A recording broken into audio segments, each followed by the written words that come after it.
We spent the last 2 days working with simple inequalities that you might have to do a step or two to solve, maybe a couple of steps that might be a little more involved, but you had this one inequality that you came up with, and we've also been touching on special solutions.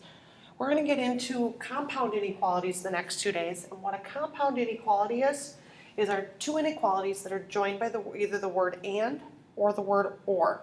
So for example, we've got x is less than 3 and x is greater than or equal to -8. We want to graph this and then list 3 solutions. So the first thing we're going to do is we're going to set up our number line with both solutions. So I see here that we've got -8 and we've got 3. So I'm going to start here.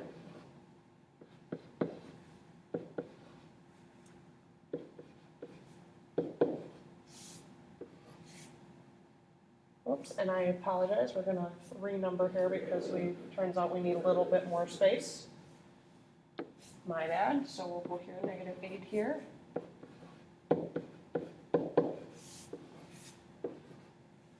So I see here that I have 3, and it's less than, so I'm going to have an open circle at 3. And I've got a -8, and that one's greater than or equal to, so I've got a closed circle there. So now I've got it. Now the second step is going to be put circles on the solutions, which we have, and then once we've done that, we're going to use arrows to show directions for shading. One of the things with this, what we mean by this, is we want to take a look at each one. This one says x is less than 3, which means I'm going to shade to the left. Then I see that this one is x is greater than or equal to -8. I'm going to shade this way. And a lot of you have been shading this way in general, but now you're going to have to actually do a little bit more with your shading. And so then finally we're going to shade where both arrows point.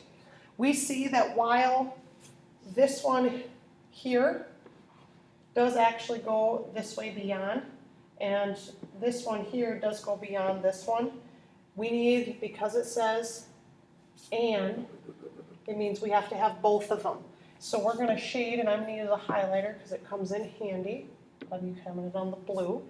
We're going to shade in between them because that's where we need it, is because we have here that we want to be no more than here, no more than here, because that's what is fulfilling both requirements. So now let's take a look at another example.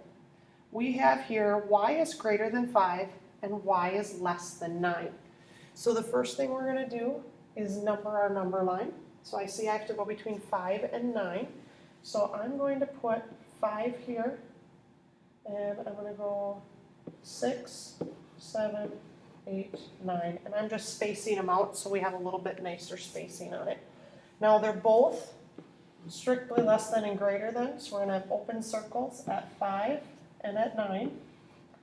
Now if we use the arrows, y is going to be greater than 5, which means we're going to shade to the right, and y is going to be less than 9, which means I'm going to shade to the left for there.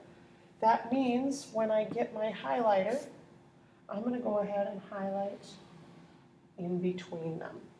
Now the next thing we're going to get into is some of them that are a little bit more compound than this.